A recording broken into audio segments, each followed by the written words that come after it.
This is a hands-on workshop, which means you need a computer, you need to be able to sit and work. So if you want to stay, if there's no place for you to sit, if you want to stay, it's fine. We don't mind at all. You can take the workbook and maybe try it by yourselves at some point.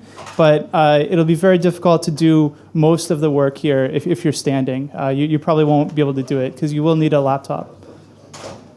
I have an idea. You have added another URL here.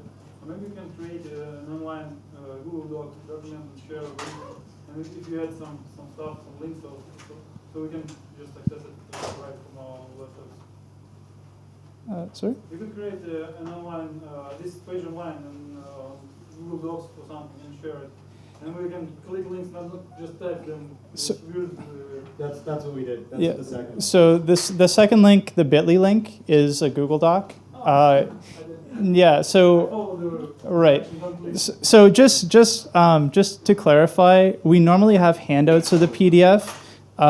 We're from Canada, and it's very difficult to get here. It's like our flights were very long, so we didn't have time to print everything. So that's why this is kind of half-assed. So we're sorry about that. Normally we pre-printed, but yeah.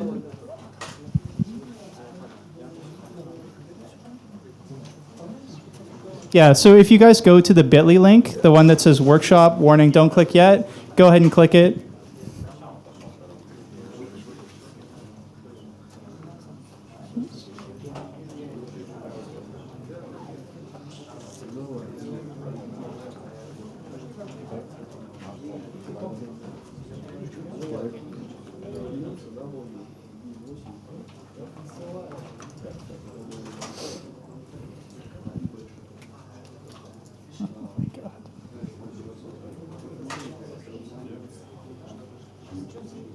Oh my God.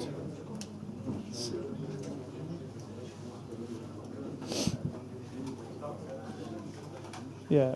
Oh, okay, so I've said, sorry for everyone who's heard me say this a million times. So for everybody who's standing, I just want to let you guys know, everybody's coming in late. I just want to let you know that this is a hands-on workshop, which means that you'll probably need a laptop in front of you and a place to sit in order to complete most of it. So if you want to stay, I mean, there's not enough room. If you want to stay, you can maybe take notes, maybe try to do the workshop offline. But the majority of what we do here today, you won't be able to do it standing up. You'll just be sitting there.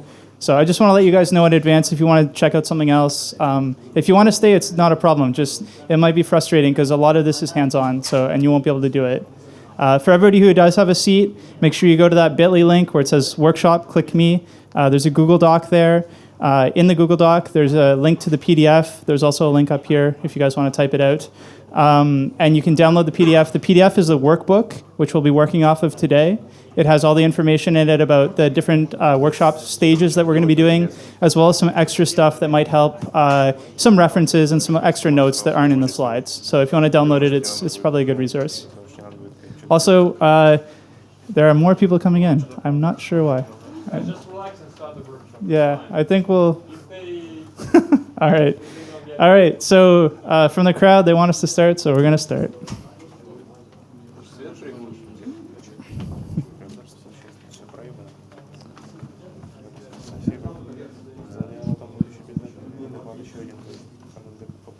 Okay, so we're starting. So crowdsourced malware triage, that's what you guys are all... I have to hold this up to my mouth. That's what you guys are all here for. My name is Sergey Frankov. I'm Sean Wilson. Sean Wilson. There we go.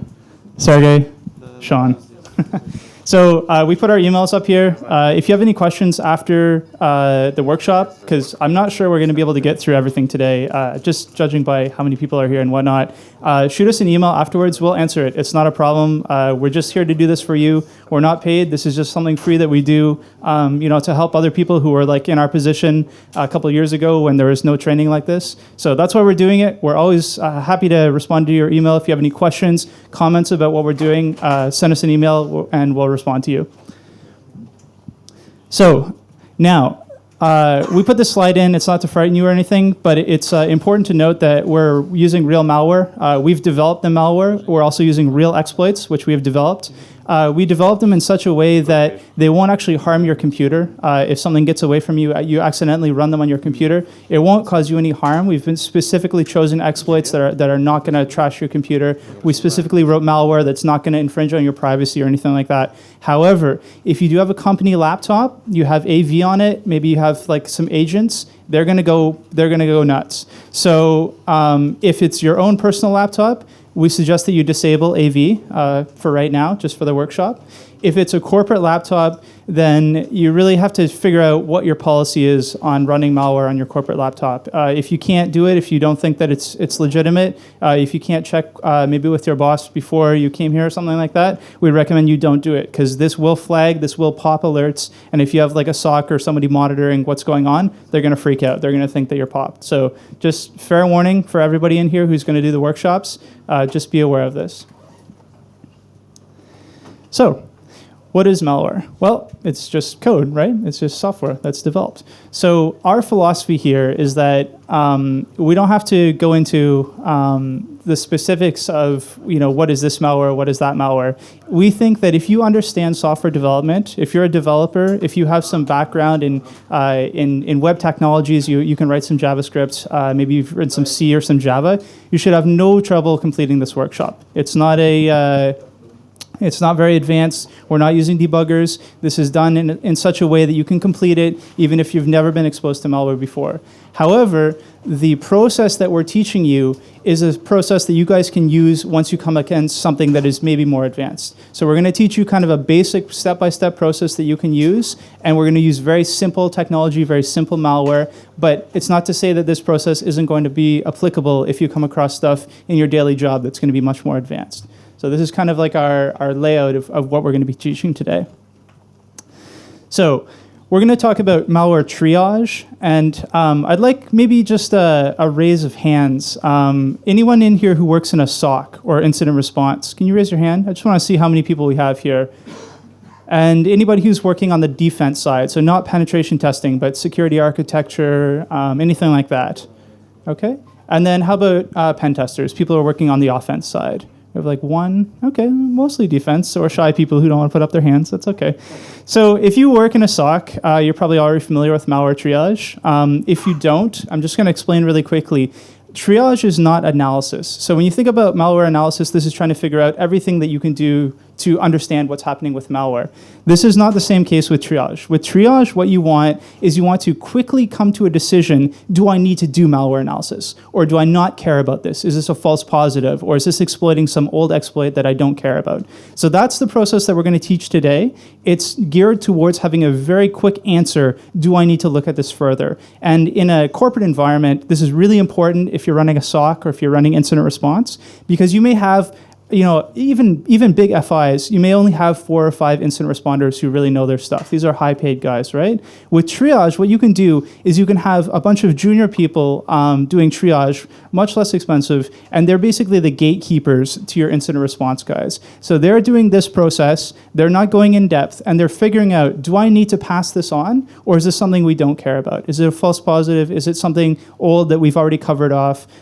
This is the reason why we have the triage process. So it's basically in a corporate environment, this is like, is it malicious? Like, what am I looking at? Is this actually malicious, or is it a false positive? If it is malicious, what is it exploiting? Is there an exploit, or is it social engineering? And if there is an exploit, or if it is social engineering, do I have any exposure? Do I care about it, right? If my company is already like tooled up, we don't use Java, and it's Java, well, we don't care. We don't have to go any further, right? We can stop the process. We don't engage our incident response team. We don't waste any money. So that's the whole point of malware triage. That's what we're teaching here today. It's not malware analysis. If you guys are already, like, if there's other people in here who are like living in IDA every day, this is probably not for you. This is going to be very boring. If maybe you haven't done a lot of incident response, maybe you're junior, maybe you're SOC, maybe you're in security defense, but you're not actually doing incident response, this will probably be interesting, okay? So, talking about triage and where it fits in your organization, it's very important as we teach this. We don't want you guys to go away and be like, oh, we're malware analysts, oh, we took a course. We want to be very clear about where malware triage works and where it doesn't work. So it's very effective if you catch something, an intrusion in an early stage. So right here we have the Lockheed kill chain, which probably everybody in instant response is familiar with. This is like the normal stages that happen during an intrusion. So malware triage is only effective if you catch an incident in its early stage, so in its delivery. If you catch the email that's coming in and you want to figure out what's going on, or you have an alert on a link, this is important to use triage in these scenarios. If, however, you catch an incident later on, so there's already an infection, maybe there's some beaconing out, maybe there's some connections out to a C2, triage is not effective. You want to get right into your instant response with your true analysts at that point. So your triage program is already done. The only area where it's effective is early in that kill chain process, where you don't really know what's going on yet. There's maybe not any infection. You've just been tipped off that there's a weird email that you need to look at. This is where triage is very effective. Okay? So we've geared this workshop to be done only with online tools. So you don't need anything locally. You just need a browser and a notepad. But you do need a browser and a notepad. So some guys who had phones, it's probably not going to work for you guys. So, I mean, you could try it on the phone, but you probably need a laptop. For each section, we're going to sort of teach you the methodology, and then we're going to hand it off to you guys to actually go and work through a scenario. So for each section, there's going to be an accompanying hands-on scenario, which is why I keep on saying you need a laptop, you need to be able to sit down. For everybody who's standing, maybe you get the first half, but the hands-on stuff you won't be able to do. So with that being said, though, in your workbook, if you guys download the workbook, there's a lot of links to local tools, which you can use if you're going to be doing triage every day. So here we're teaching you how to do it if you literally have no tools at all. You just have a browser. And we've kind of geared the course, kind of like you'll see there's some tools that we're using, which you normally would just use the local equivalent. But we've structured it in such a way so that you guys don't have to worry about downloading stuff. That's why we've done it this way. However, if you're going to be doing triage after this course, if it's going to be part of your normal daily work, then you probably want to use the links in the workbook to actually download some local tools, because these probably aren't going to be the most effective tools. So the crowdsource portion is basically just what I was talking about. These are all the online tools that we're going to be showing you guys today. What we've done is we've created a scenario, like I was saying, where you'll actually work through the scenario instead of just giving you a list of tools and being like, here they are, go for it. So we're not doing that. We're actually going to show you how each thing works, and we'll have you guys kind of work through it yourselves with the tools. Here's just a sample of some of the ones that we'll be using. So if you guys are going to bring this triage back into your organization and you're going to be doing triage at your work, we do want to give like the standard warning here that obviously these are online tools, and whatever you upload to them is going to be available to the people who run the tools, or in some cases to anybody who can see it. So like if you guys are familiar with Virustotal, if you upload a sample to it, anybody can see that. So if you think you're working with some malware that maybe is targeted, maybe it's not generic, something smells wrong about it, just be aware that maybe you don't want to be using these tools. These tools are very effective with crimeware, generic phishing type stuff. It's very effective because you don't care if they know that you know that you're onto them. But if you're dealing more, like if you're working in defense or an FI or something, you have a lot of targeted stuff, maybe this isn't the best approach. So I just want to put that out there, as like a disclaimer, because I don't want any like crying emails later, you told us to upload these files and no, whatever. So just a standard disclaimer. Okay, so the scenario that we've concocted for you guys is like really standard for everyone who put up their hand, says that they've worked in a SOC. You've probably seen this like every day. So for our scenario, we have a suspicious email with a link in it. That's all we have. This is a really standard in an organization. This is where you would start your triage. This is the most effective scenario for triage. One of your employees says something's wrong about this. I don't know. I don't know this person. And you got to figure out, is it malicious? If it is, what is it exploiting? If it's exploiting something, do we have exposure to it? If we have exposure to it, what is the payload? What are they trying to do? How do we protect our organization? We're going to go through that whole process using this sort of starter email. Now, the way that this works is we have a fake scenario here. It's not the same scenario that you guys are going to be doing hands-on, but it's very similar. So you guys are going to have a link, we have a link. It's just we've done it that way so that you guys can't copy what we're doing exactly. You still have to do a little bit of work yourselves. So this is the triage workflow that we're going to do. It's basically goes through the whole process as if you were working through triage in a corporate environment, and this is your standard process. This process will obviously change depending on where you are, what your organization is like. We've just shown you every step that we think is needed. If you guys are doing this day to day in your organization, obviously you'll start dropping steps. You don't need to do them all. We're just showing them all to you so that you have them if you need them. The focus of this triage is going to be on an exploit kit. This is one of the most common intrusion things that we see. Next to phishing. Phishing is pretty far up there now, but this is more interesting. So we're going to do an exploit kit, which means that it's going to be mostly web-based stuff. We have another workshop we can talk about documents, but that's not today. Today it's all exploit kit-based stuff, online, HTML, JavaScript, all that sort of stuff. So for this, we have a couple steps. I'll just go through them really quickly, and then these are the sections that are going to make up the workshop. For each one of these, you're going to have a hands-on workshop that kind of goes along with it. So first, we have passive analysis. This is basically getting some recon on the target without actually interacting with it. So this would be if you have a link, maybe like looking up the domain where it's registered, that sort of stuff. No interaction. Initial interaction is exactly what you think it is. So it's the first time you hit it. So if it's a URL, whatever you download, if it's a document, the first time you open it. Web component analysis, again, is specific to this workshop because we're doing an exploit kit. So this is where you try to figure out what's actually going on. So if there's obfuscated JavaScript, you deobfuscate it. If there's like some weird HTML stuff, you take a look at that.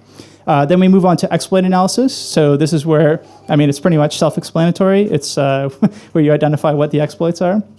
Then we go to payload extraction. So as everybody knows, there's a reason why people use exploits. It's to get some sort of code execution. So we want to figure out after they have code execution, what do they want to do? This is like the goal of the malware. So this is payload extraction, payload analysis. And then last, we probably won't have time for building IOCs, but we'll at least touch on it. So this is not a full, we have another workshop that is full on 3 hours on building IOCs. That's definitely not going to happen today. We're very limited on time, but we will at least touch on it. And there's a lot of stuff in the workbook. If you guys, if you feel like it's cut short, there's a lot of links. And again, you can always email us with any questions you have, and we'll answer. It doesn't matter if it's next week, next month, next year, we'll still answer your questions. No problem. And passive analysis. Hey, guys. My brain still thinks it's 4 a.m., so excuse my stuttering. So as Sergey said, the first thing we want to do when we get something into our SOC or in the incident response process is get as much information as we can about it without actually sending anything out. So we want to do this because if it is targeted or if it does look weird, you probably want to kick off an incident response process that does not use any of these tools. So the first thing we can do is, everyone's probably aware of Virustotal. Virustotal also allows you to scan URLs, or in this case, the host. So we can enter it in and see if they have any matched results. So you can search by a host. And we can see that it has a few malicious hits. So we know it's probably not targeted because other people are uploading it. And we know that the user is probably right to send it to us because it's looking like it might be bad. One thing to be careful with this, though, is that if it looks good, like it's all green, it does not mean it's clean. It just means that they don't have a signature for it. So you can use it to prove bad. You can never use it to prove good. Another great site, there's a few of these. We use Bluecoat, but we can get the category for it. So does the proxy know about this host or this URL? In the case of the URL that they sent us, it is malicious. So we can see that we have 2 hits already. We haven't interacted with the site or the malware, but we know that it's probably malicious. The user is right. We hope they didn't click the link. But they probably clicked the link, because they always click the link. So Passive Total, this is a great tool. Again, it's free. What it allows you to do is search kind of history of a domain or an IP. It also allows trusted people to add context into different artifacts. So in this case, we can see it's tagged with sweet orange. It also has a classification of crimeware. So we're right, it's not targeted, it's probably crimeware, and it's probably this thing called sweet orange. So we've not done anything, but we've still gotten a fair amount of information about, the link and the phishing email, and we've done nothing, right? Completely passive when we know, yeah, this is bad. Who else got it? Let's start pulling some indicators out of this. Something that people often overlook is also domain and Whois info. So if you have someone, if everything's clean up to this point or looks clean, but you do a quick lookup on the domain and it was registered yesterday, there's probably something fishy going on, right? Like that usually doesn't happen. So we can see with here if there's a lot of IP changes. So if it's something using Flux, if it was registered yesterday or even today at times, it's again another kind of point to say, yeah, this is malicious. We're gonna have to kick off triage. It's not targeted. It's probably crimeware. So we're good to go. So when we were doing this, we did have a workshop for passive analysis, but we decided against faking reputation because we'd probably make some people angry because we'd have to seed passive total, all the big IDS folks, and it just wouldn't go over too well. So we do have a workshop in here that you can use, and you can kind of go through the steps, but we didn't fake it. So these are obviously really simple things to check, but it's just always do this first, right? Because this is your first decision point.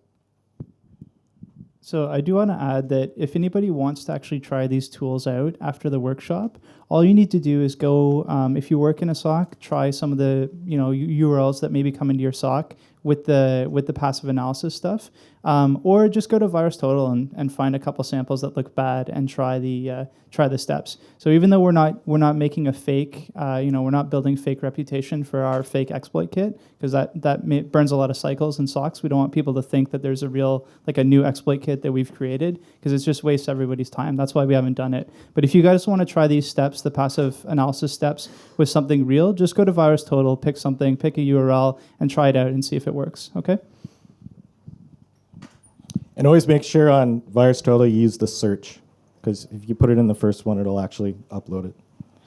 You don't want to do that. So initial interaction. This is a really important phase when we kick it off, because what we want to do is we want to grab an entire copy of whatever is on the other end. So at this point, we don't know, is it a binary? Is it a bunch of JavaScript? Like, we have no idea. But what we want to do is capture it all as our organization would see it. So we want to make sure we use a user agent that all our users use. So if it's Chrome, Internet Explorer, Firefox, what have you. If you have specific regions that you operate in, you see a lot of this with banking Trojans. It will only fire if you're in a certain geographic region. So you want to be conscious of this, because if it's not going to target or exploit something in your organization, you don't care, right? Triage is done. You've done passive analysis. It is bad. We don't use this browser, so we're good to go. So the first thing you'd want to go to, if you don't already have it, is there's a site called useragentstring.com. You can go here just with your regular work browser. It's going to show you your agent string. It also lists agent strings for all the browsers that you can imagine. So lots of information. So you want to make sure you use the one that your corporation uses. Sorry. And like everything, there's an online curl. There's actually more than one online curl, because this one doesn't work. You have to use another one, but it's in the workbook. So the purpose of this, again, is we want to get our user agent, we want to go to online curl, and we want to pass in the same agent. And what's going to happen is we're going to see the request response, and we're going to want to copy this response body out into TextPad or Notepad or something and save it. And then we always want to work on copies of this copy. So that way, if the malware is, say, tagged to only 1 or 2 interactions, which we do see a lot, if it's time scoped, so it's only going to be live for an hour or 2 hours, you've grabbed a copy, it's your master copy now, you can work locally, and you don't care about it anymore. Like, we do not care about the URL. So now we can start doing some active things. So there's a site called URL Query, and what it does is it will pass the URL and any responses through a number of different IDSs. So again, like our passive analysis, we see that it's tripping a bunch of sweet orange signatures. It will also show you any weird JavaScript imports that are going on and give you a really good overview. So now that we've captured a copy locally, we have the payload from the initial interaction. We can start doing whatever we want to it. In this case, if it was time boxed to 1 or 2 times, we have ours locally, so we can start using these other online websites. So time to do it live. So in the workbook, did everyone download the workbook? That's sitting, I hope. Yeah, you guys need the workbook for this, because the slides don't cover the workshop. You need the workbook. So we're going to put the bit.ly link back up, and it has a number. It has 3 different URLs that you can use to hit the WebKit. And from there, what we want you to do is set your user agent and grab a copy of what's returned back.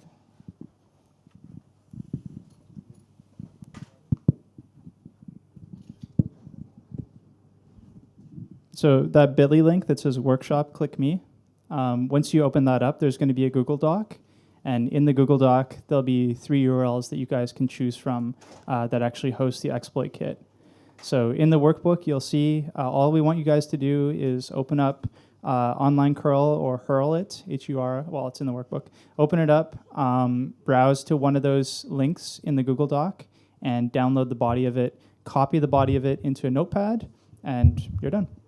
What we're going to do, it's normally we're going to try to walk around and see where you guys are at. This is starting off super easy. I know probably a lot of you are like, this is bullshit, this is so easy. But it gets really hard really fast if you don't follow along. So each one of the next steps builds on this step.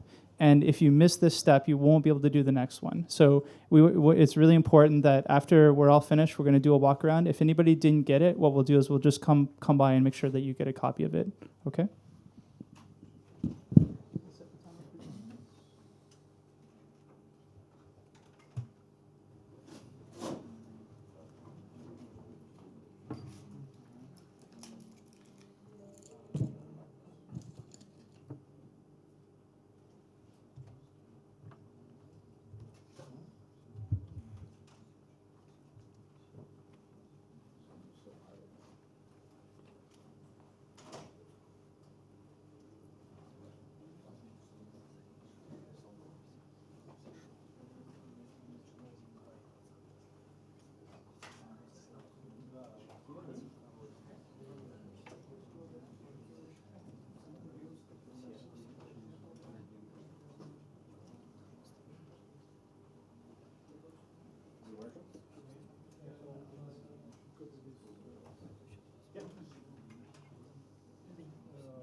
Yeah, you can just do it.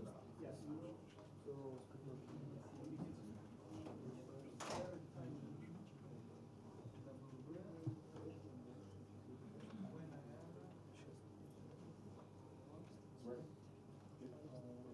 You're on the laser.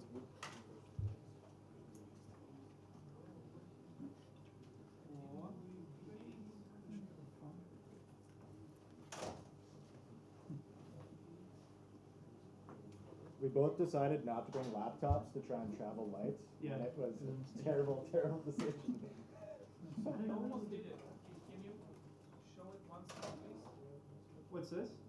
Well, we don't see from here. Yeah, I know. I'm trying to help you. Maybe you read it aloud. So 1WB8 FF. Okay, yeah, so I can't make this bigger because I have an iPad and I don't know how to use an iPad. So I'm going to read out, this is so embarrassing, I'm going to read out the bit.ly link, but I'm going to read it once, only once. Okay, so everybody get ready to type really fast. Yes, that's good. Yeah, you got it.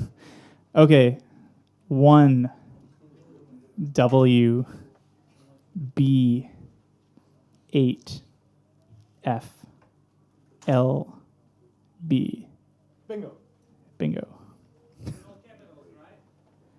No, they're not. 1 capital W, capital B, 8 lowercase f, lowercase l, capital B.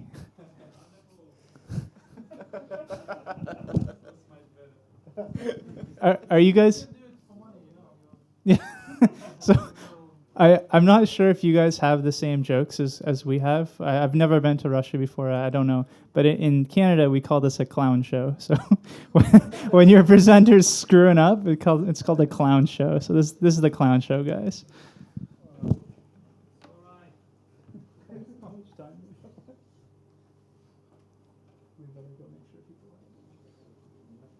Oh, we have 6 minutes. This one's pretty fast. Is everyone getting it? Now that you have the URL? Yeah. So I should also mention in the workbook, when you guys have downloaded it, it follows along with the slides. So you'll need to scroll down until you get to the first workshop slide. Like if you guys just open it up, if you haven't noticed, it's a big PDF, and we have slide and then notes, slide and then notes. You'll just have to scroll down to find the first workshop slide, and that's where the instructions are. Again, normally this is printed out, we do apologize. Save the trees. It was just impossible.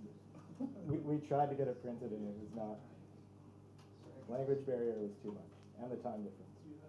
It's crazy.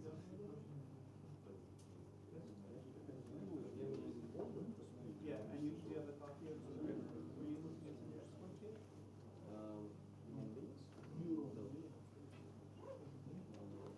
in the Google Doc? Yeah, so have you been able to download the copy? You mean those ones first? Yes. So you need to go through, you need to download a copy of the and copy it. Does it work? Good?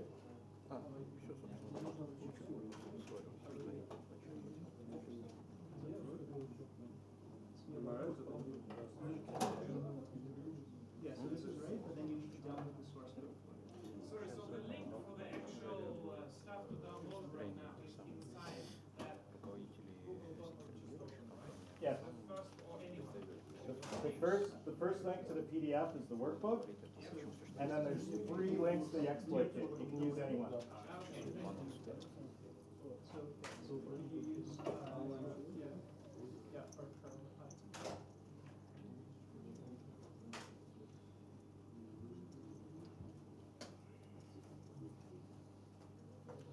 So it's page 40 on the workshop, right? Page 40. Perfect, yeah. Do you want to just tell that? It's page 40. Yeah, it's page 40 in the workbook, if you haven't seen it. Right, so you got this, and you can look.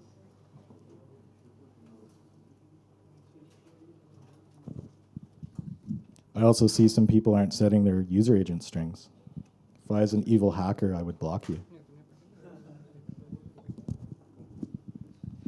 If you are bored, there is a backend that is quite hackable and hilarious if a bunch of you hack it and can start doing stuff to each other.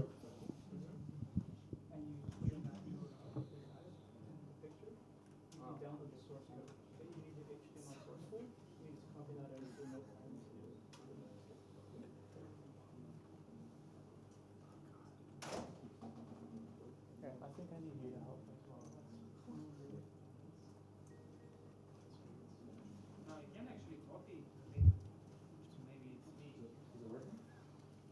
Excuse me?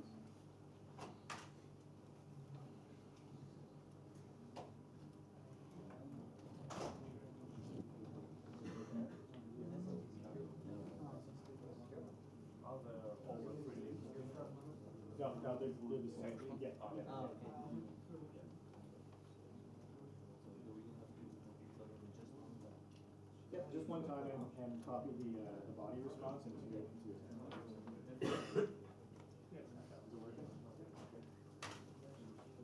You guys are good? Yeah.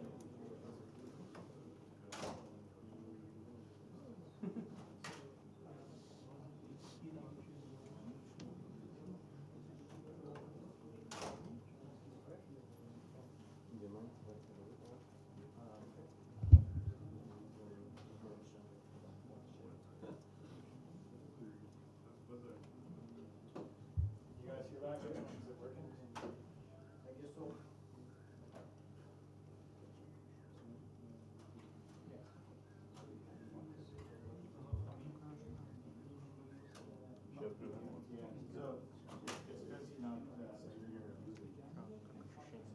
So we did make it that you guys haven't tried it. Yeah,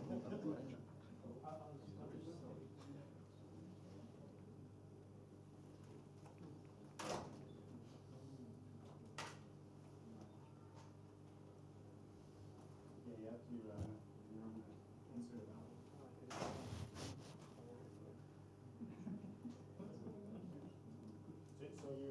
I'll give you a hint. It doesn't have to be an actual user agent, just as long as it's sending. Other than curl, you can come back in.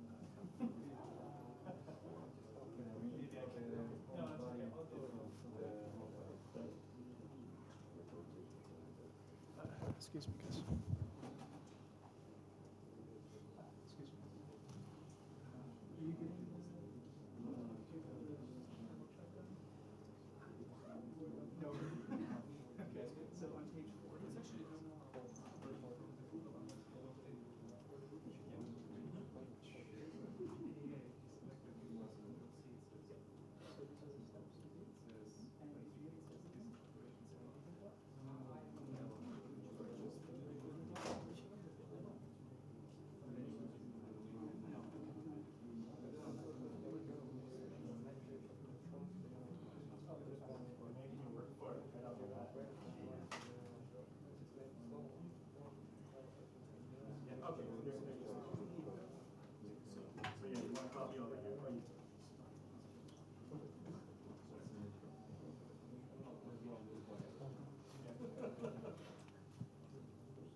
Пойдем регулятор слушать.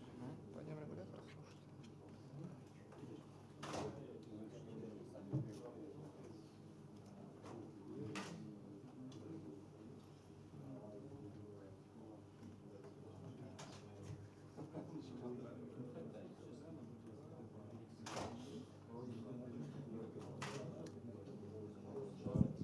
I'm sweating. Sweating so much. So it looks like most people got it. Should we proceed ourselves or wait for your... No, we're going to go now. We're going to start.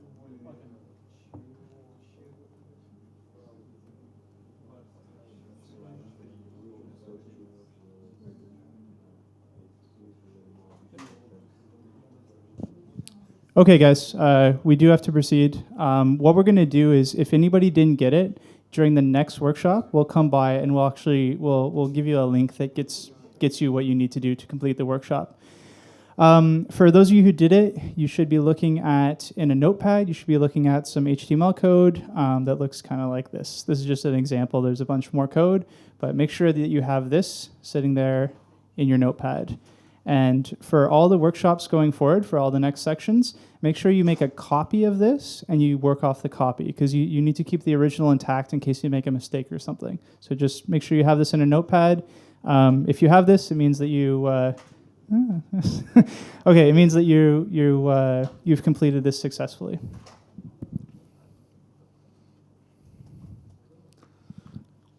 Okay, so moving on to web component analysis. And I will mention, I noticed that as I was walking around, some of you got this like right away, and some people were struggling. It's really hard, like I'm sweating through my shirt here trying to get around to all you guys. It's really hard for me to reach, especially the guys in the corner. So maybe if you notice your neighbor's having some trouble, or if you're having trouble and your neighbor has this, maybe just try to help each other, because it's very hard for me and Sean to reach everybody, okay? So moving on to web component analysis, this is where we actually get into doing some work. So now that we have a copy of the HTML and JavaScript, we want to take a look at it and see what it's doing. So with most modern exploit kits, you can't just go in there and take a look at it, because it's going to be obfuscated. It'll be encrypted or obfuscated, and depending on what exploit kit you're dealing with, it may be very advanced or very simple. What we're teaching here, this component, the web component analysis steps that we teach you, are going to work no matter how difficult, no matter how obfuscated the exploit kit is. These steps will always work.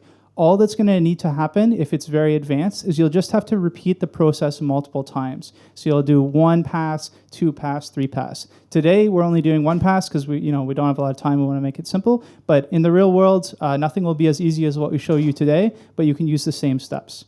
So basically, when we get into this, the deobfuscation process is really just understanding what's written in the code. So you need to be able to read some JavaScript and some HTML. You don't have to be great at it, but you do need to understand the basics. One tool that really helps doing this is JS Beautify. So JS Beautify, you can put in, it basically all it does is it adds new lines and white space to JavaScript and HTML. So if you look at a modern exploit kit, it's just going to look like a wall of text. You're not going to have any line breaks or anything like that. It's going to look crazy. But if you put into JS Beautify, press go, it's going to add all the nice white space and new lines and everything, and it's going to make it look semi-readable. It's not going to make it great, but it's going to make it semi-readable. This is the first step. You want to get it into a format where you guys can actually read what's going on. Right? So JS Beautify is perfect for that, and we're going to see as we go through this, you guys are going to keep going back to JS Beautify to make each step to make it clearer and easier for you guys to read. So Whois is dead. Anybody who used Whois, it's dead now. We really don't teach automated JavaScript tools that automate JavaScript analysis. We don't think they're very useful. If it did work for you guys, then maybe you're magical, because it's never worked for us, and now it's dead. The process that we're teaching is manual. There are ways to automate this, but we're not going to go into it today. So everything we do today for web component analysis is going to be manual. It's going to be you guys actually reading the JavaScript and figuring out what it does. There are 2 ways to deobfuscate JavaScript, the safe way and the not safe way. The safe way is to take out all references to the DOM. So you copy out your JavaScript into a notepad. You find all references to the DOM and you change those into variables, assignments to variables. And then you run the JavaScript in a JavaScript runtime environment that's not browser-based. So there's tons of these online. They're just JavaScript engines that don't have the DOM component. The reason why you do this is because it's very safe. If there's any exploits or if there's any callouts or anything like that, they're not going to work because there's no DOM. There's no concept of a DOM in the JavaScript engine. We've given an example of the Chapman one. This is an academic JavaScript engine.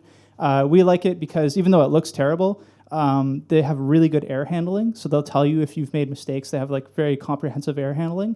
But it is kind of a mess to actually look at the view of the JavaScript. But the thing is, if you're going to be doing this for real, the safe way is too time consuming. It just doesn't work. So for us, like Sean and I on the job, we do this the dangerous way, the quick and dirty way, and it's what we're going to teach you guys today. We just show you the safe method in case, in case you have problems or you're really not confident in doing it the quick and dirty way. You can do it the slow way, but we don't recommend it. We do recommend doing the quick and dirty way. The quick and dirty way is just using it, running it in your browser with a debugger, right? I mean, you just do it live. So the safe way to do this is you go through and read the code that you've kind of slightly deobfuscated using JS Beautify, so you can now actually kind of read it, and you look for all instances of JavaScript execution. We call these dangerous JavaScript calls. So these could be like a document.write or an eval. These are very common ways to execute JavaScript. There's a few other ones, but the list is exhaustive. It's not impossible to find all these things. You find them all. You replace them with an assignment to a variable. So if you had like string eval of a string, instead of eval, just replace it with assignment to a variable. We call this defanging. It's a term probably used widely in this industry. We call it defanging JavaScript. So basically, all you want to do is just assign it to variables. You can call it defang1, defang2, whatever you want. You also want to put a breakpoint below that variable because you want the program to stop execution so that you can take a look at what was going to be evaluated.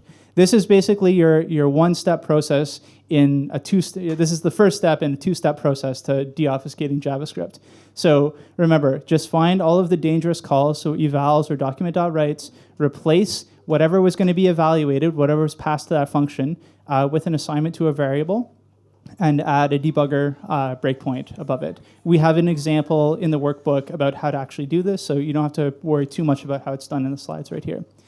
I will also mention that we are big fans of Google Chrome, so we recommend that you use Google Chrome here because it's easy for us to troubleshoot. It's also easy for us to troubleshoot IE, so if something is going wrong, it's easy for me and Sean to go in and say, okay, you're doing this. If you guys have to use Firefox, if there's like some diehard Firefox users, go for it, but you might be kind of on your own because Firebug works a bit different, and it's harder for us to troubleshoot. So we do recommend using Google Chrome or IE. If there's anybody in here who hasn't used the debugger in the browser before, it's very much like a debugger that you would use with a binary. So basically, it has breakpoints, step-by-step execution, all the same stuff, only it's debugging JavaScript. So in order to open it, again, we have specific instructions for Chrome in your workbook, but basically there's just a drop-down for developer tools. You open it up and you get this view that's on the slide here.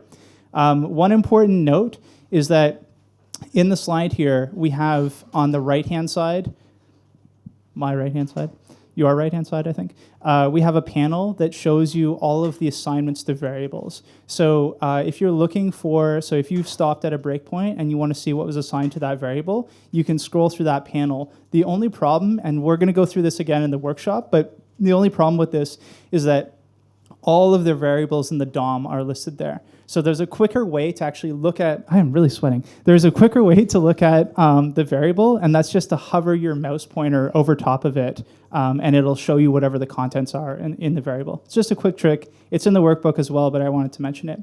So in our sample example here, you may not be able to see it on the slide, but you can definitely see it in the workbook. You can see that our variable here has some JavaScript in it that's being executed, or that would have been executed if we let it run. So that's on the red there, you can see there's a bit of, there's some HTML code and some JavaScript. If we pull that out and copy it again back into JS Beautify to take a look at it, we can now see what was obfuscated. We can see that there's some tricky stuff here. So it looks like they're writing some more JavaScript to the DOM. Again, you guys might not be able to see it in the slide, but you can definitely see it in the workbook. They're writing 3 different things. They're writing 2 Java objects and 1 Flash object. And this is what we're usually looking for. So if you guys are doing exploit kit triage and you're doing deobfuscation of JavaScript, you're going to generally be looking for either a Flash instantiation or a Java instantiation, maybe like an RTF document opening or something like that. But generally today, even though Java's kind of dead now too, today it's mostly Flash stuff that you're looking for. And these are going to be where your exploits are located.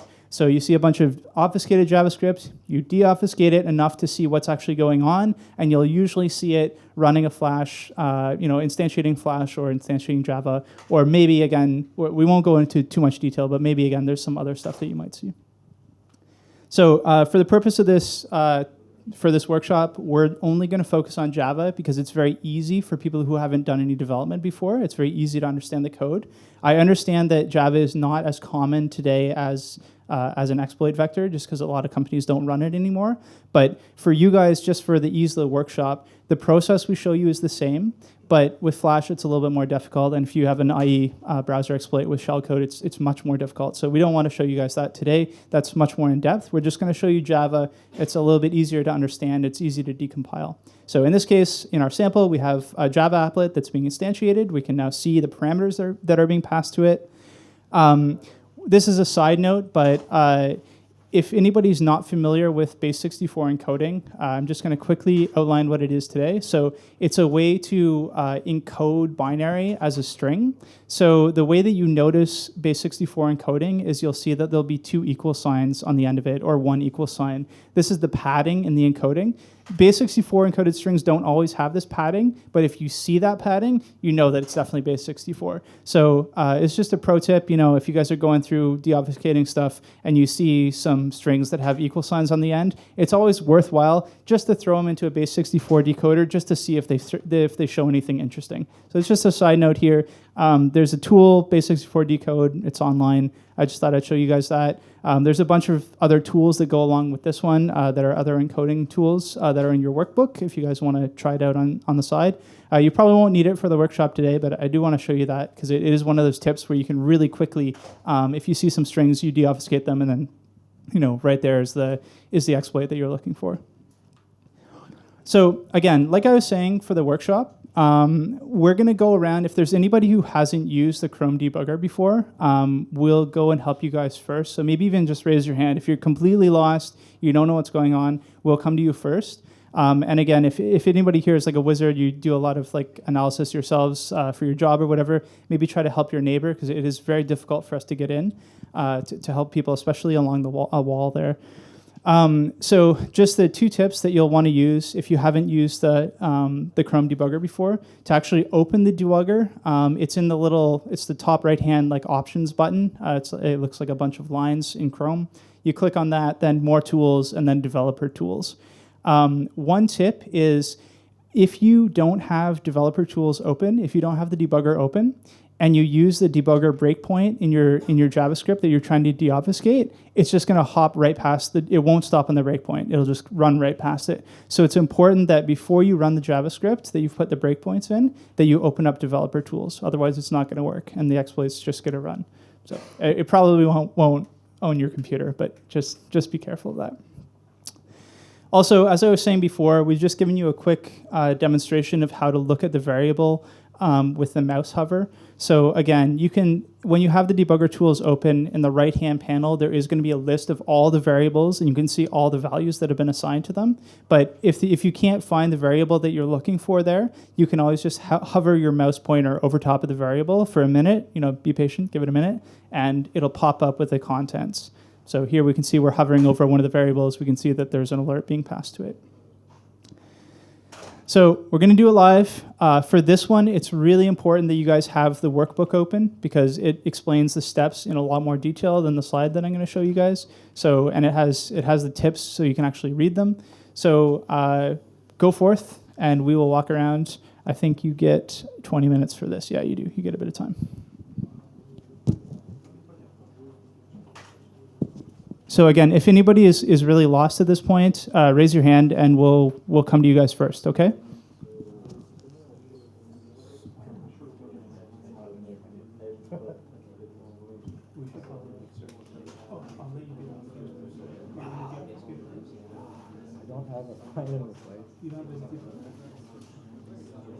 Oh, the debugger. Yeah, I guess I could.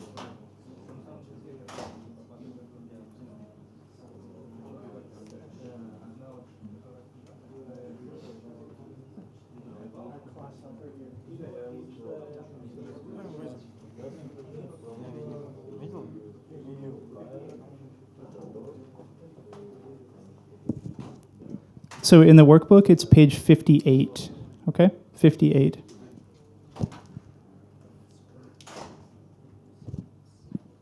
Also, I don't see any hands for help. So is there anybody, I just want to make sure, is there anybody who didn't get the first section who doesn't have the HTML code? Okay, there's one person. Okay.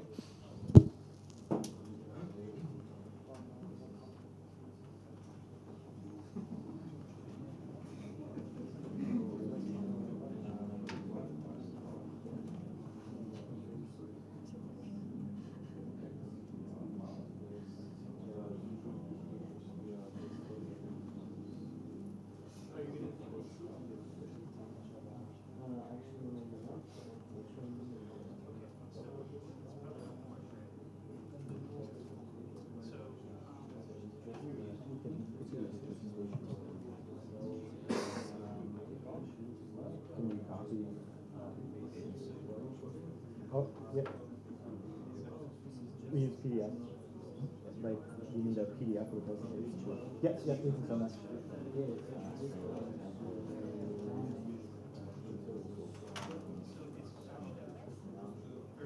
Is it 2 or 1 o'clock? 1 o'clock, right? Yeah, yeah.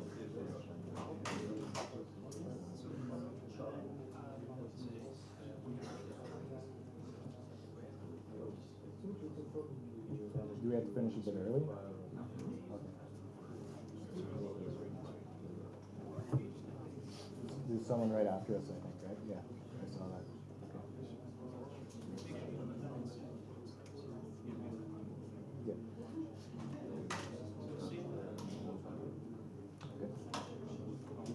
Okay. Okay.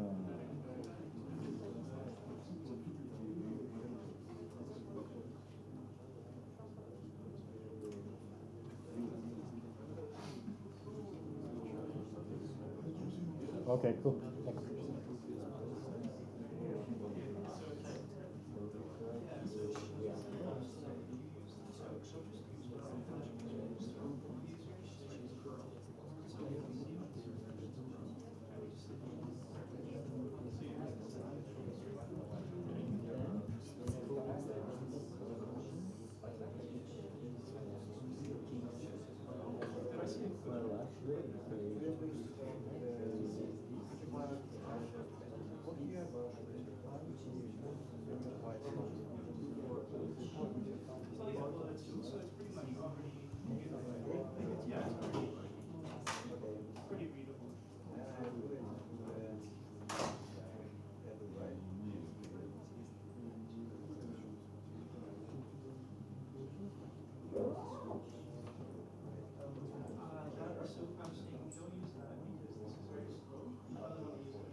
Working?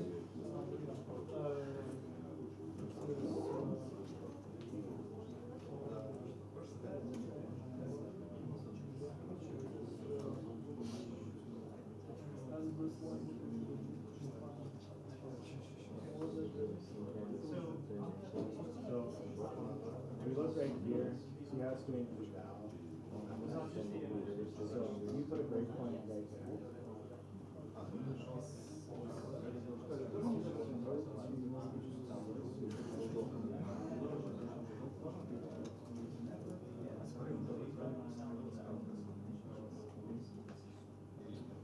And you can add a breakpoint. See, highlight the 31.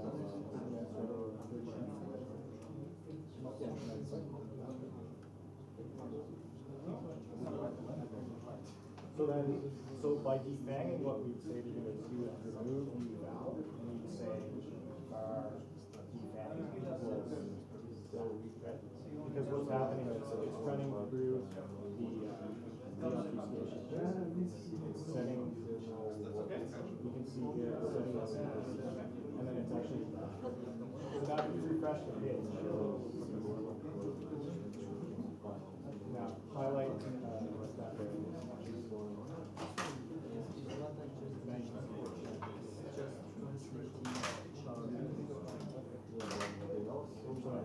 It's checking if the reference is PHDs.edu. If it is, the exploit is realized. do is copy all the rules out to another Yeah, there's other functions, but not for the workshop. The workshop is just Yeah, no,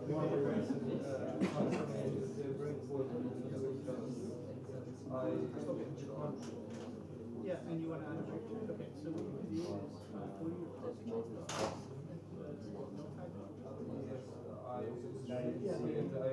what it was doing, and then do you have that actually the chapter?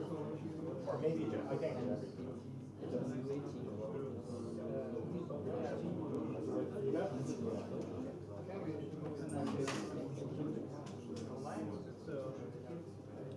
Oh yeah, sure.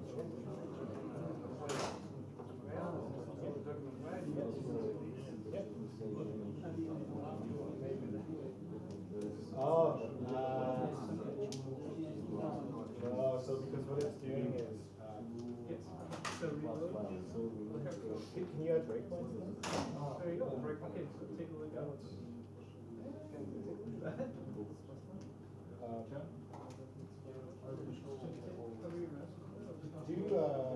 Oh yeah, that's this is yeah, so that's essentially what you get in the other one, but what's happening is Yeah, probably this is good. And it's for for look at what's happening. Yeah. so you're seeing the image represents the It's not the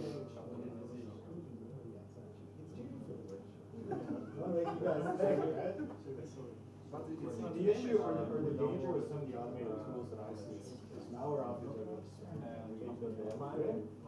so there'll be things that will trick You can show us how to take the report. Is that wrong?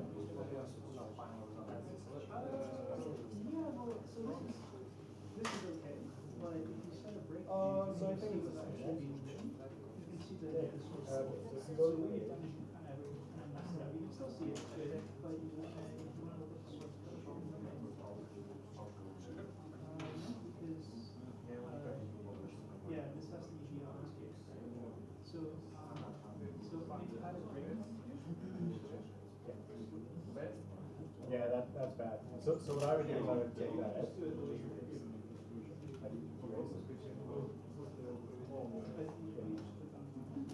And then type the whole thing, yeah, and then type debugger. Take a look at this. Yeah, that's right.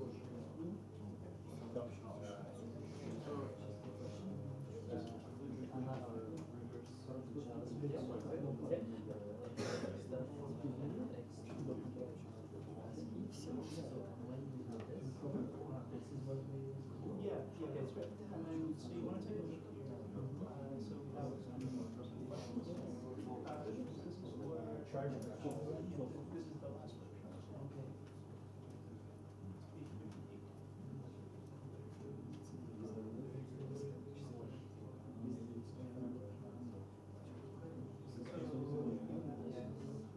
So in iSQL, is there a way that you can look at the Do you see an export?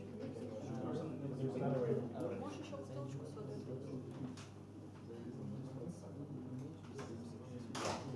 But this looks interesting, right? Yes. So if you try to download a copy of that, just save a copy to your machine.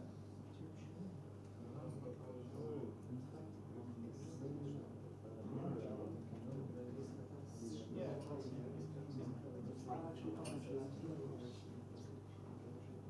Is that the case?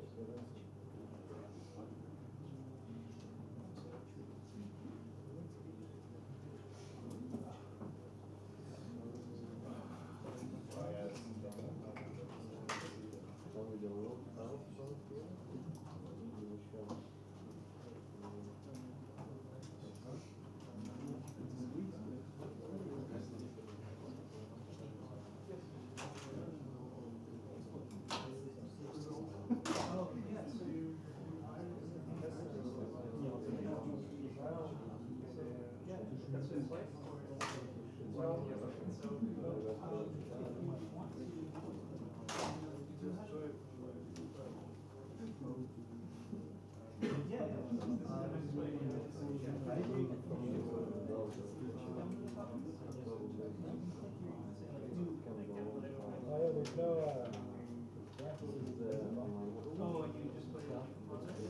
So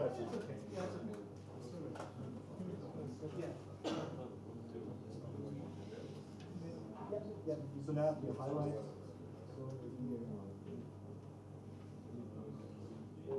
so what happened is it ran through this deobfuscation function and then it wrote entry valve, but it would have passed the deobfuscated question. Right? So that's why if you find all like valves and replace them with a variable or just delete them and then put the debugger, you can see what it is at. Yeah, they're the same. They're all the same.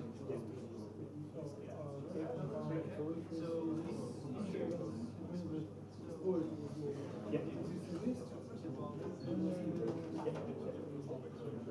So instead of actual exploit, we have just a different image. Well, so there actually is. So if you scroll over there, you can see that so it's a class.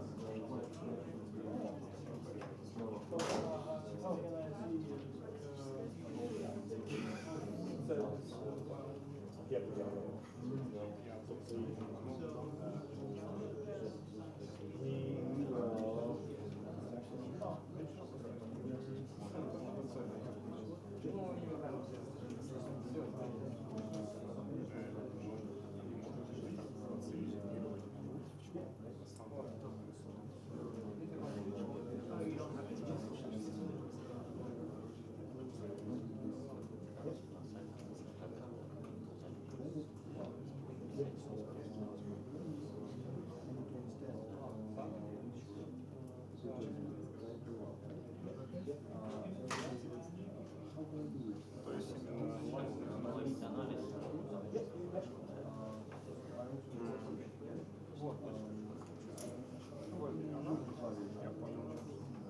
It's over here.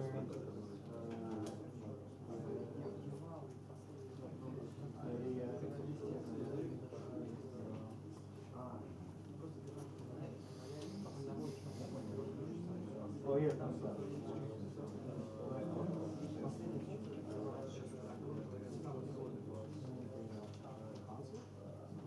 Sources.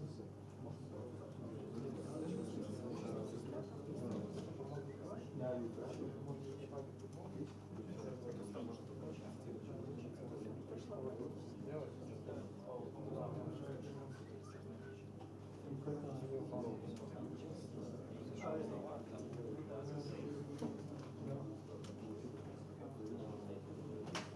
So then, so what we normally do is say we remove the valve because it'd be dangerous. Put a baseline. Now refresh the page.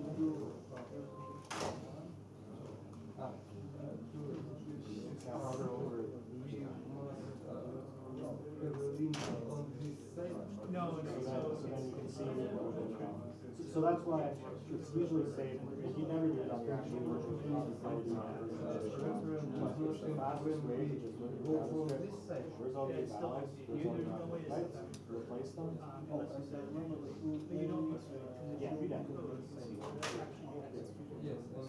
So that's one of the benefits of the tool like this. The reason we didn't tell people to use this is because if you were being malicious, it's really easy to detect. Finding URL query.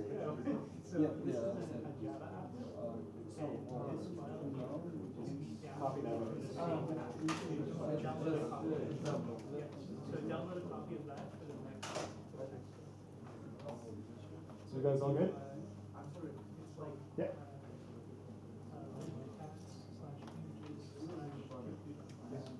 in the browser.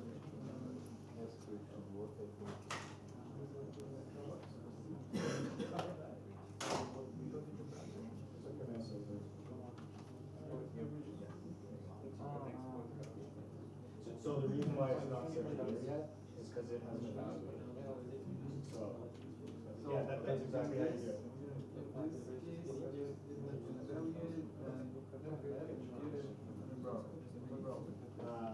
No, because you commented it. So it's just, it's decoding our particular variable. So it ran through the deobfuscation. So now what you have to do is take that and copy that. Oh, Malzilla, yeah.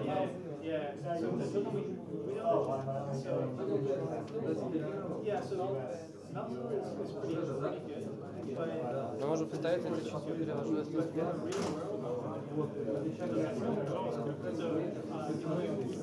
как раз HTML что ты хотел.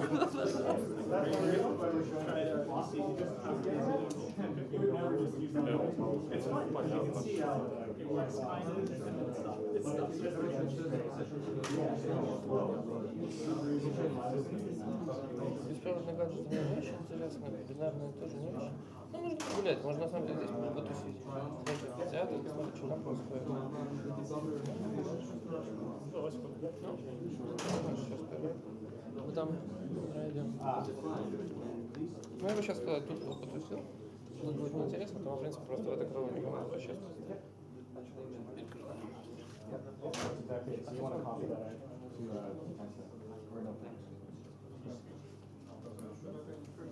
Я думаю, что я вижу друзей.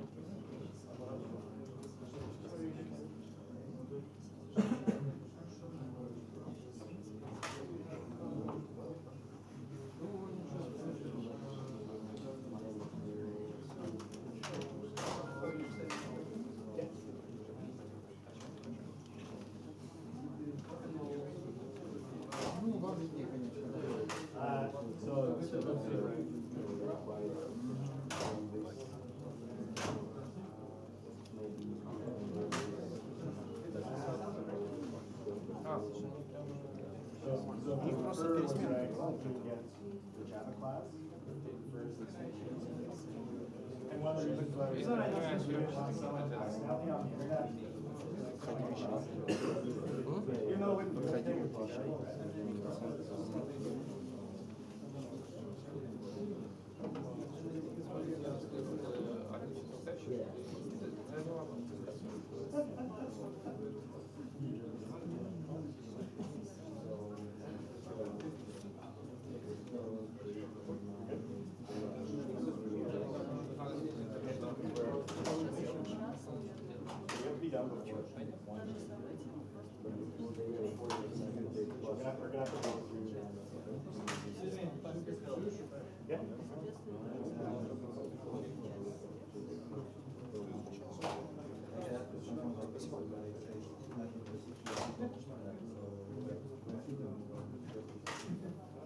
The next workshop goes through getting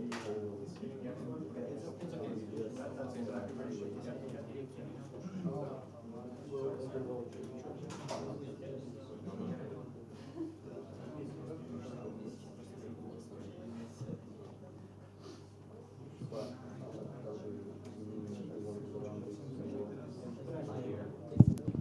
Okay, so just for everybody, I think most people have this, but we're just going to give you an example of what it would look like for anyone who's still trying to catch up. So you should have seen this. You'll see that this is the variable that you've assigned, that you've defanged the eval to. And if you set a breakpoint and you stop on it, you can see this was the code that was actually going to be executed by the eval. And you'll see there's something kind of clever here. I just want to explain, because I did have a few questions about this. You'll notice that we actually check for a refer to be the PhD site. The reason why we did this is because this is live malware on the internet, like anyone can browse to it. So we wanted to set a refer that nobody would ever have. Like there's no way to have this refer unless you manually set it. So this is our safeguard so that nobody gets mistakenly exploited by this. So that's why it's set up like that. We always put in like the conference name just because it's kind of cute, but we could put whatever we want in there. It was just so that nobody else would be exploited by accident if they stumbled across this. In the first line there, you can see that if you did match the refer, you got the police officer saying nothing to see here, the image, and you also saw I'm not sure,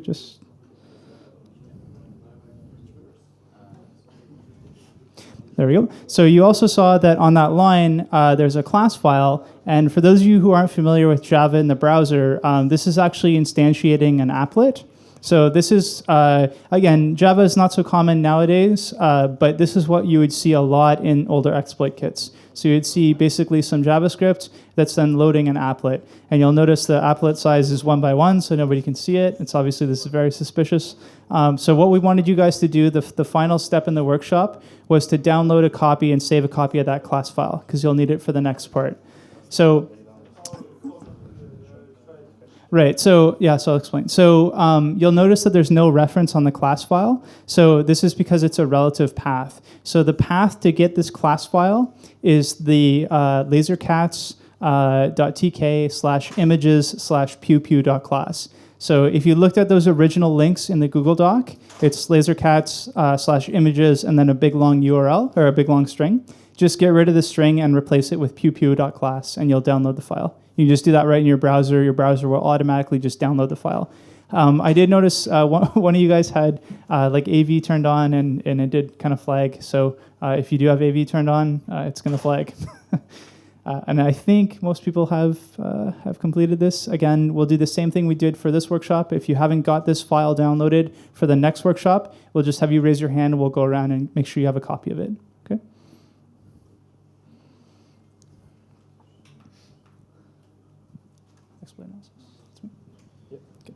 Okay, so now that we've downloaded our exploit, we're going to have to take a look at it. Now, this is where, up until today, or up until this point, the process that we've been following is pretty much the same process you would be using if you were actually analyzing malware for real. So you're not using triage.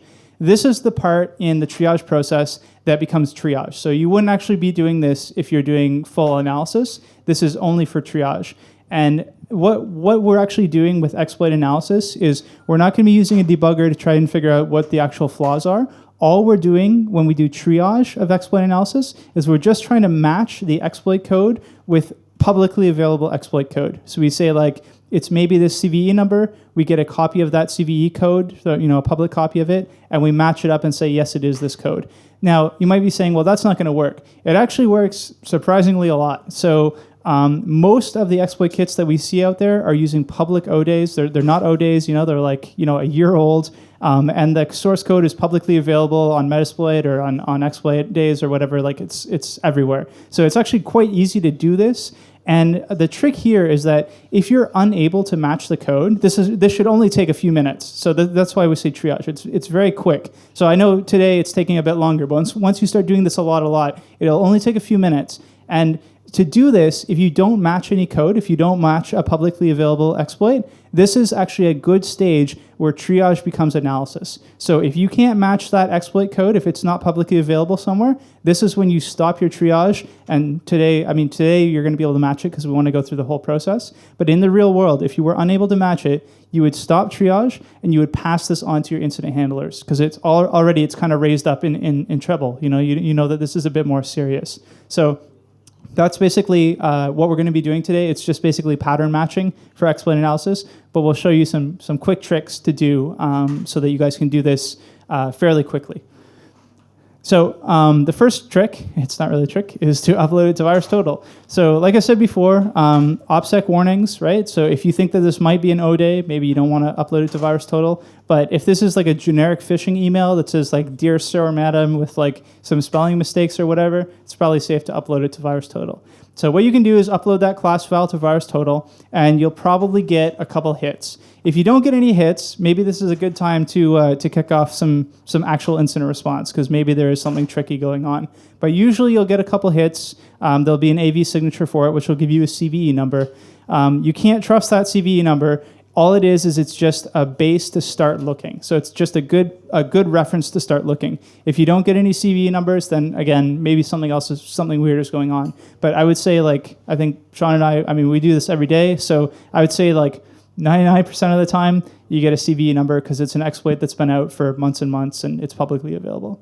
So in this case, we get an older CVE number because it's Java, so it's like 2013. And what this does is this says, go out and find, this is what it's telling us, is this could be this CVE number. So go out and find a proof of concept for this CVE, find the source code for it, and compare it to our source code and see if it matches up.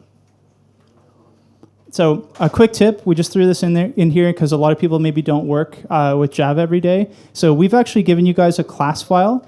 Normally, when you have an applet, you'll have a jar. A jar is just a zipped bunch of class files. So if you guys aren't familiar with this, if you come across this, in the real world, it probably won't be a class file. It'll probably be a jar file. All you want to do is just change the jar extension to zip, and you can unzip it, and it'll be a bunch of class files. So I just want to throw that in there in case you come across this in the real world. So, excuse me. So how do we actually compare the code, right? So with Flash and Java, they're written in such a way that you can actually decompile them back to source code. So you don't need to disassemble them. So it makes it a lot easier to actually match the code. And better than that, you can actually decompile them online. I think somebody already found this site. But basically, we like to use Show My Code, which is an online site. You upload the class file, and it'll decompile it back to Java. And then you can just read the Java code, right? I mean, you don't even have to understand Java. You just have to look at the strings in it to see what's going on. Java is very straightforward. So if you've done any programming at all, Java is like the easiest to understand what's going on. And this works the same for Flash with ActionScript. The reason why we haven't chosen Flash is because it's less easy to understand the code, but it'll work the same way. So if you guys have an SWF you want to see, upload it to Show My Code, and it'll decompile it right back to source code. So now that we have the source code, we have a CVE number, we might want to try and match them up. But the people who are writing this malware, the people who are writing exploits, know that it's very easy to decompile jar files. It's very easy to decompile SWF files. So what they do is they actually add extra obfuscation to that code even after it's decompiled. So when you decompile it, you're not going to see nice Java code. You're going to see kind of what we saw with JavaScript. You're going to see big, long character arrays of crap that you don't understand. Our job is to try and deobfuscate that to the point where we understand what the code is doing so we can compare it with the CVE proof of concept that we found on the internet. So that's all we're doing. This whole step is just trying to deobfuscate enough that we can match it. We can match it maybe with a Google search for some strings, or we'll show you another tip where you can actually go and compare in GitHub and see if the code matches. So in order to do this, the first step is to decompile it. So you'll upload your class file to Show My Code, decompile it so you can see the Java source code, and save that Java source code to a notepad. Then what you need to do is you need to actually execute the Java code in order to do some deobfuscation. So you could manually do this offline, so you could go through and read all the code and try and figure out what it's doing, but who has time for that, right? Ain't nobody got time for that. So what you want to do is you want to find an environment where you can execute the Java safely. And what we've provided to you, this is awesome tools that are, well, we haven't provided them, we found them, but they're online tools that will allow you to compile and run JavaScript or Java, Flash, all kinds of different languages, Ruby, whatever you want, Python. There are these online environments where it's run completely on the server. It's not run locally, so you have zero exposure. There's no problem. If things get away from you, it's not your house that's burning down. So we use IDE1. There's also another one that's in your workbook that's maybe a little bit better. It has more environments. But IDE1 has Java, and it works just fine. So what you'll want to do is you'll want to copy the saved Java code up to IDE1. And then here's the thinking part. This is like the only tricky part in the whole process. And that is that you're going to have to do a bit of guesswork. So you're going to have to find things that look like they're obfuscated. So generally what this looks like is either arrays or strings that don't make any sense. So like a string that's a whole bunch of gobbledygook, or an array that's just a giant array, it's maybe 100 characters long or something. You're not really sure what it is. If you see a bunch of those defined, look through the code and see where they're used. And usually what you'll see is they're passed to the same function again and again before they're used. So let's say you have 5 long strings that are garbage, you don't really understand what they are. Locate where those strings are used in the code and see if they're passed to a function. The function is not going to be called decrypt me, but it's going to be called something, and see if it's the same function every time. If it's the same function every time, it's probably going to be a deobfuscation function or a decryption function. This is when you can start to actually do your work. So once you've located functions that look like, there might be more than one, you don't care, right? You just, as many ones as they look suspicious, they look like they're actually deobfuscating the code, find them, copy them out into your Java runtime environment, pass the strings in as a function, and put a print statement on the return. So you don't even have to return, just print out the return value. And what that'll do is it'll tell you really quickly, did that deobfuscate the string, or is it more garbage, right? Did it print out garbage, or did it print out something that's interesting? And this sounds like kind of crazy. You're like, well, I'll never find it. But you will, because there's only so many ways that you can obfuscate strings, right? They have to be used at some point. So as long as you follow that same process, so you find things that look like they're obfuscated, so either arrays or long gobbledygook strings, find out where they're used in the code, and see if they're passed to the same function repeatedly. And if they are, copy that function out, pass one of the strings in just as a sample to see if it works. And if it deobfuscates it, then you've located your obfuscated strings and your function. And all you do then is you just go through and deobfuscate each string, and wherever it's used in the code, you just copy it back into the code. So what will happen is you deobfuscate 1, and you copy it back in, 2, 3, 4. By the time you've done like 4 or 5 or 6, your code is starting to look like normal code. You'll start to be able to read it. And you'll see today, the process is very easy to follow. In the real world, you're probably gonna have to do this maybe 5 or 6 times. Here, it's quite easy. We've made it very easy for you. But that same process will apply no matter, there's only so many ways you can obfuscate stuff. The same process works every time. So in our example here, I'll just pop back for a second. In our example here, we have more details on how to use the integrated development environment, and we have sample code in the workbook. So you guys don't have to pay too close attention to this, but we are just showing you that we've taken this kind of gobbledygook source code, and at the bottom you can see, maybe you can't see on the slide, but at the bottom there, we've printed out a deobfuscated string, and all we're doing now is we're subbing them back into the code. And when we sub enough of them back in, you might not be able to see that there, but you should be able to see it in the workbook. When you sub them back in, all of a sudden this garbage code starts to look like something you can understand. And if you look closely here, maybe you can't look close enough, but in this case, they're actually loading a file, a random file with git resource, and then they're doing some work on that file. So by reading this code already, we can see that there's another file that we want to look at. And I won't go through it because it's too small for you guys to read, and it's not really applicable for the workshop.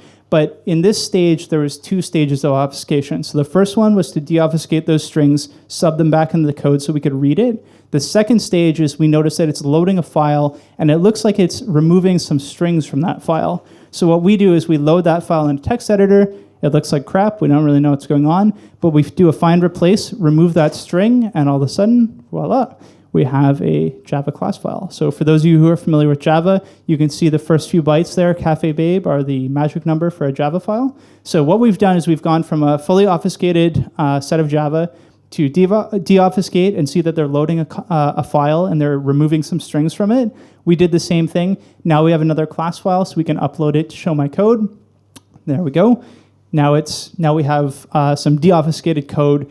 And the trick here, and this is the trick to matching your code with a publicly available exploit, is the more difficult it was to deobfuscate something, the more probability that that's the thing you want to Google. Because that's the thing that the virus developer has gone extra effort to try and protect. So this is usually what you want to look for. So in our case, this is the code that we'd want to try to match, because it's the stuff that they did the extra steps to try and obfuscate. It's just a trick when you're going through. You probably won't need it for the workshop today, but it's just a handy trick. The more effort they put into it, the more likely that that's the jackpot. That's what you want to look at. So, like I said before, there's really 2 ways to match it up. So if you didn't get any hits in Virustotal, but you've deobfuscated the code and you've noticed they've taken extra effort to obfuscate some strings or some source code, you could just put that into Google and see if anything pops up. Put in some of the strings and Google and see if anything pops up. But if you did get a CVE number, the Metasploit GitHub is pretty much like our go-to. They have almost every exploit that I've ever seen in an exploit kit. Not targeted attacks, because sometimes they use more advanced stuff. But in exploit kits, like publicly available crimeware stuff, it's almost always been in Metasploit. So what you do there is just plug in the CVE number into the Metasploit Git. You find their source code. It's very nicely commented and everything. That's why we use Metasploit, because they really explain how the exploit works. And then you can just compare that code to the code that you've deobfuscated. It doesn't have to match exactly, but if it matches mostly, you've probably identified the exploit. It's probably the right one. And that's really all there is to exploit triage. Again, it's triage, it's not analysis. We're not saying 100% it's this. We're just saying it probably matches. It looks like it's the same thing. This is the process that we're going to use. So in our case, we were able to match the CVE number. And we move on to payload extraction. Now, payload extraction is actually the same exact process, but it's with a different goal in mind. So like I said when we first started talking here, when you have an exploit, the goal of that is to get some code execution, right? That's why you're doing it. But you're not getting code execution for any old reason. You're doing it for a purpose, and that's the payload. So what you want to do here is you want to figure out, after the exploit is run, what does it do? Does it download something and run it? Does it extract something and run it? Does it just make one ping request? What's going on? And again, the process that you use to deobfuscate the exploit is exactly the same process that you use for payload extraction. You might actually even find, as you're deobfuscating the code, so as you're finding those Java strings, you're copying them into the function that looks like it's deobfuscating it. You're getting out the deobfuscated code. You're putting it back. You're subbing it back into your original template. You might actually find that some of those strings are the payload, right? You might find, oh, look, here's a URL. That's interesting. What's going on there?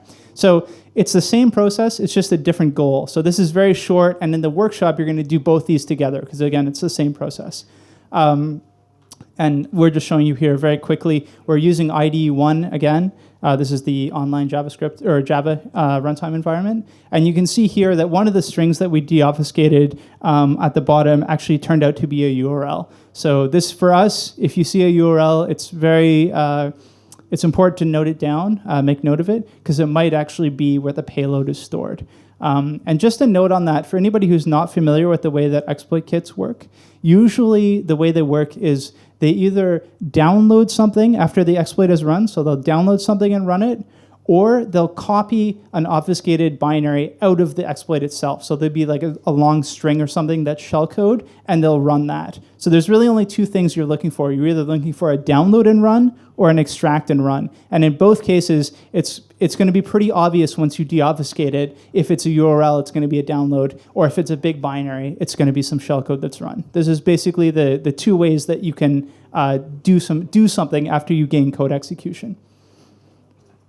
So we just put the slide up here because it's good for the workshop because it'll get you started on the next stage. But if you get some URLs in there that download binaries, always a good idea to upload to Virustotal just to see if it is malware, if it's known malware. Just a simple trick. We'll cover this more in detail in payload analysis. That's the next stage. But just something to do to make sure that you have the right thing.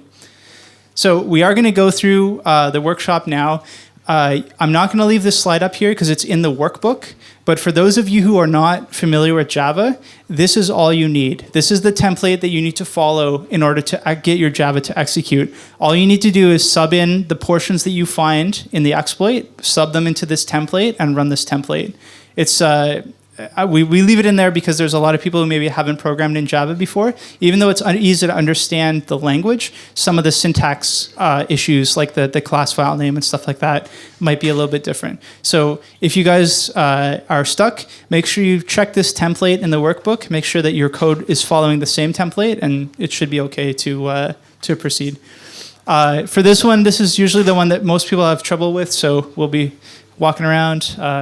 Again, if anybody didn't get the class file downloaded, you need that for this section. So please raise your hand and we'll go to you first. Okay?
Everybody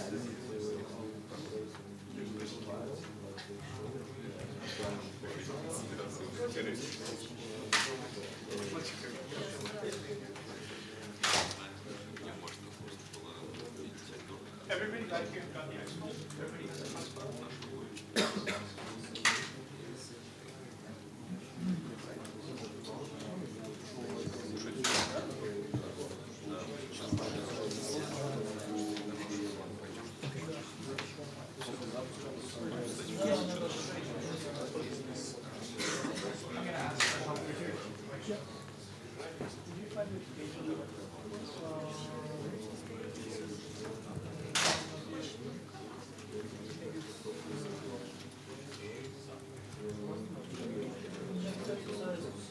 What's actually next? So we should don't call this show my code.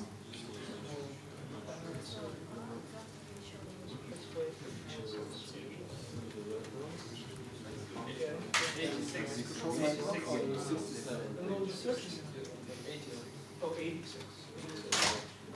Yes, okay. I'm just going to make an announcement. So guys, it's page 86 in the workbook, okay? 86.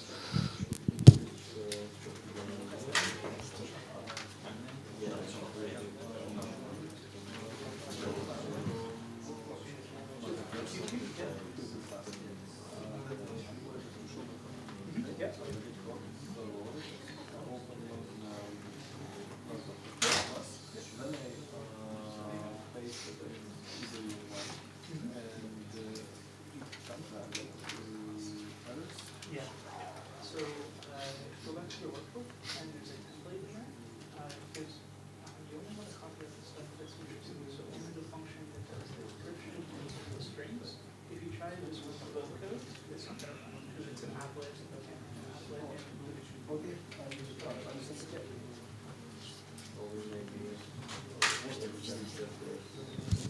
So just a quick note, guys, guys and girls.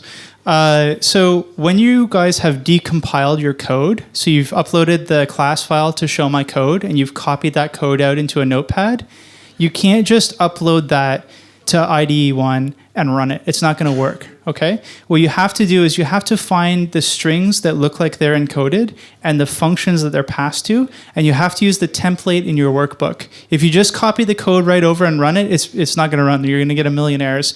The reason is that that's an applet, and you're trying to run it in a CLI environment, so it's just not going to work.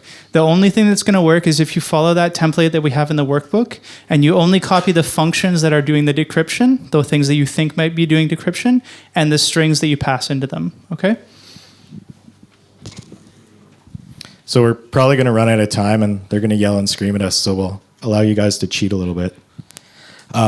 So what we mean by finding the functions that are interesting, if you look at the decoded Java file, you'll see it calls runtime.getRuntime.exec, so it's executing something, and then it's passing in a function. I've renamed that function to decode. You can see in the Java file, it's called something else, a bunch of characters. So we know that there's 3 specific variables or byte arrays that we want to deal with. And this is essentially what it should look like.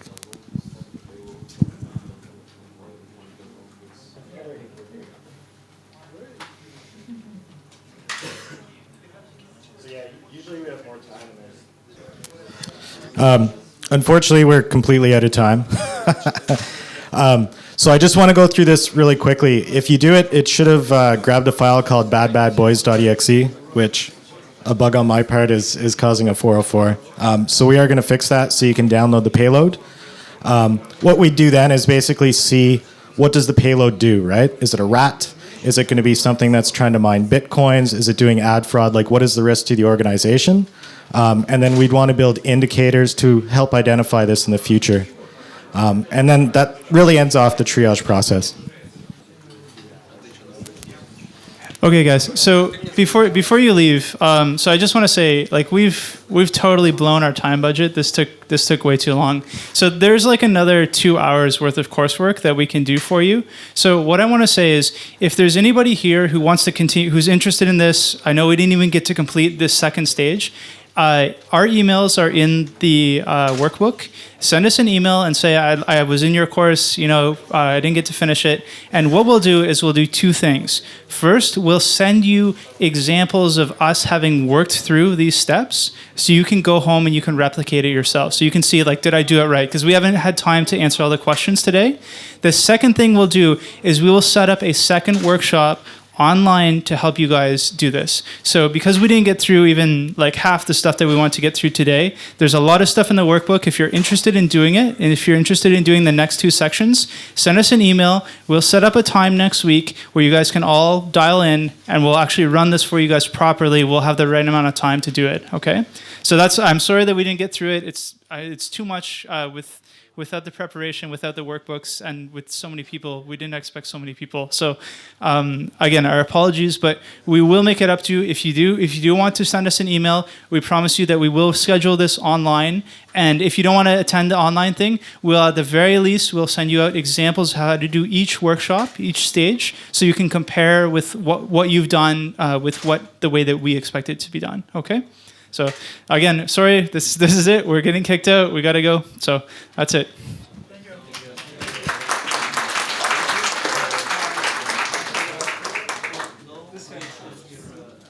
you. You want a shirt? You get a shirt. And we're going to leave the website up for the rest of the day. So if you got to the payload, you can still download it, figure out what it does, all that sort of fun stuff.